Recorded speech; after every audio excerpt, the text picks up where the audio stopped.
Welcome back, everyone. This is Lawrence, your friendly neighborhood aircraft mechanic, and this is part 4 of my origin story. Okay, so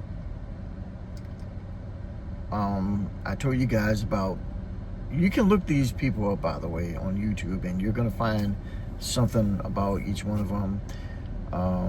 If not on YouTube, you're gonna find some kind of publication or some kind of newsreel or something, or news article.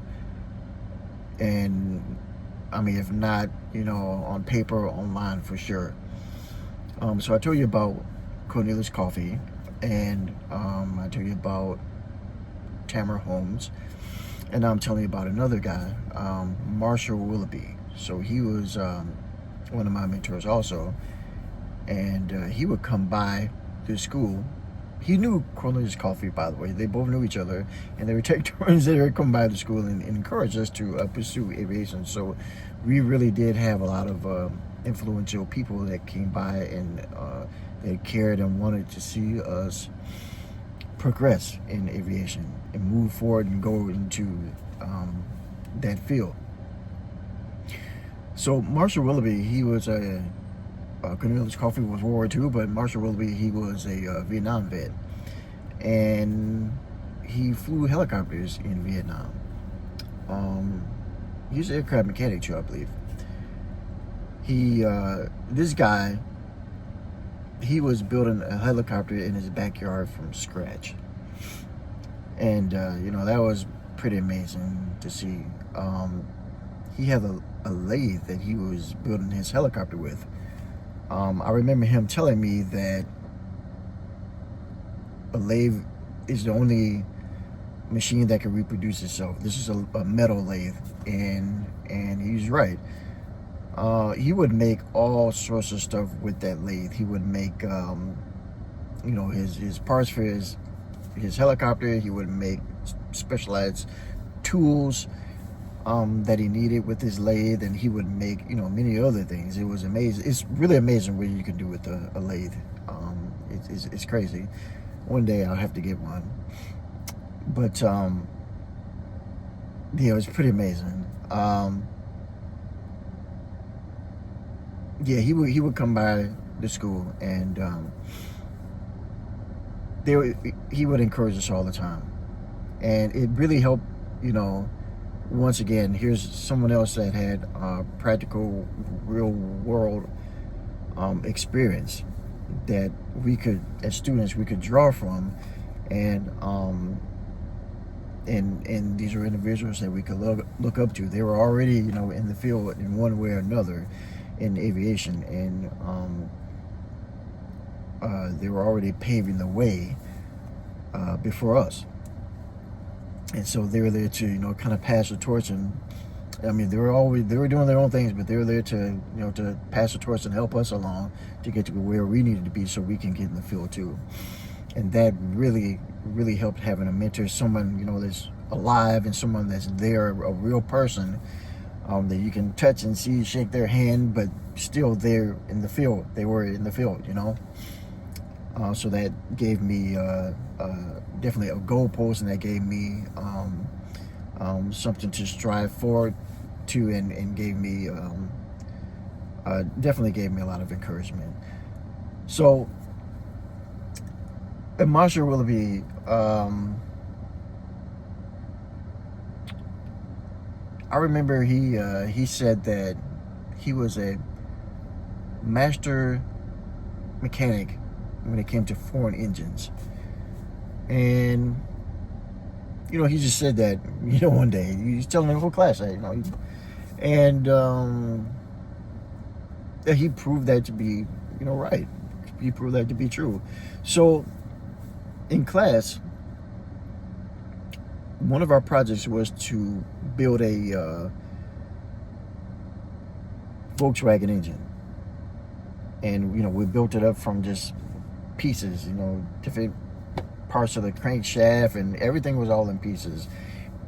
I'm sorry, different parts of the not different parts of the crankshaft, but different parts of the block. I'm thinking of the crankshaft when we put it in. So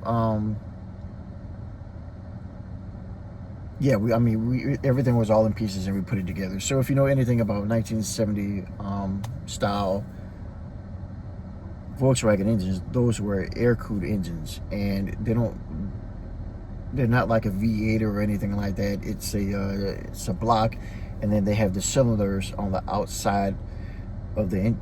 They're protruding from the outside of the engine. They're not inside of the block itself. And what's around these cylinder heads are fins, because it's air cooled. The engine's air cooled. The air draws over the cylinders, and it helps to cool the engine. It helps to cool the cylinders, which in turn helps to cool the pistons inside, which are working and moving and causing friction and causing things to heat up. So the reason why we did build a Volkswagen engine is because they were very, very similar to aircraft engines, like small aircraft engines in general aviation. There were two engines, like in aviation, there was a Lycoming engine and there was a Continental engine, and they were pretty much built the same way. Everything is air cooled. You know, the engine's right there in the nacelle, and the propeller is just forward of the engine. The propeller is pushing cool air back, and it's going through the through the vents, and it's coming inside, and the air is going over the pistons, which have the same thing, which have those fins, used for cooling, to picks up the cool air and directs it toward the cylinder and cools everything. And it's built the same way. The only thing that's different is now you can actually use, interesting fact, you can actually use a Volkswagen engine in an airplane. The only thing you would have to do is you'd have to use a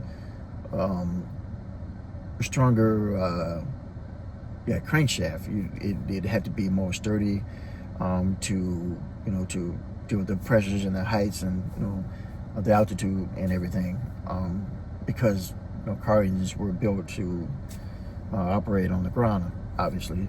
So you just have to modify a few things, and then with the Volkswagen engine on a car, it doesn't have magnetos, but you could put magnetos on a Volkswagen engine and use it in a plane, and it would operate just the same as one of those Lycoming, or very similar to one of those Lycoming and Continental engines. So, fun fact. So getting back to the story, or what I wanted to say was, so we built this engine up, took time. For some reason, we were the only class that finished ours in time. I don't know what happened to everybody else. I mean, they were all working on it, but they didn't get as far as we did. So when it came time to run our engine, we had everything up on the stand, the engine stand. We got the exhaust, hooked up and everything. And Marshall Willoughby just happened to be there that day. And, we turned the ignition and nothing. And we were all like, what the heck? We built this whole thing from nothing, and we know we got everything together. What the heck? Why is it not starting? And it just wasn't starting. And we tried a couple times, it just didn't start. We knew we had a good battery. We knew we had, we were getting powered to the, we thought we were getting powered to where we needed to go. We knew we had fuel.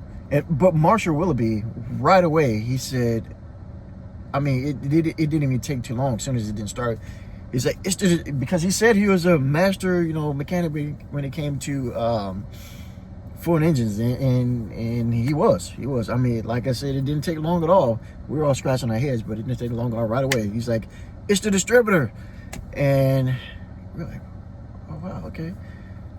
So we went and looked at the distributor, and we tightened the distributor down. It wasn't pushed down all the way. It wasn't tightened down all the way. So we pushed it down, more completely in the housing of the engine, and tightened it down more, and cranked it up again, and it fired up. It fired up, and the whole, class cheered and everything because it started and it was running. It was very loud, by the way.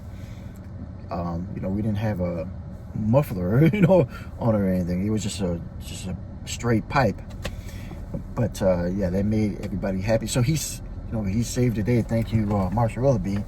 And we got to see the fruits of our labor, so to speak. So that was, I'm so happy he was there. And that was the very first engine that I ever built, myself and my partner.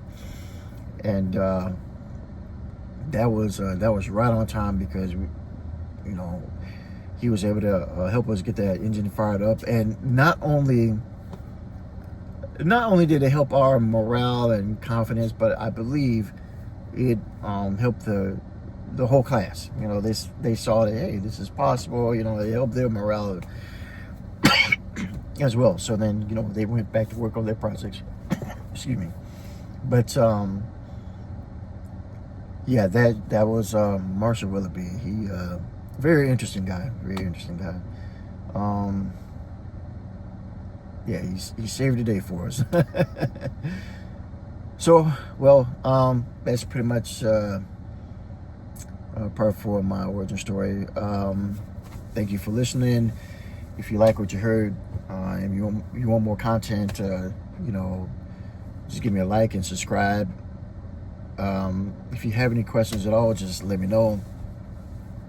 Leave a comment down below, any questions that you have, and I'll get back to you. So, thank you. Appreciate it.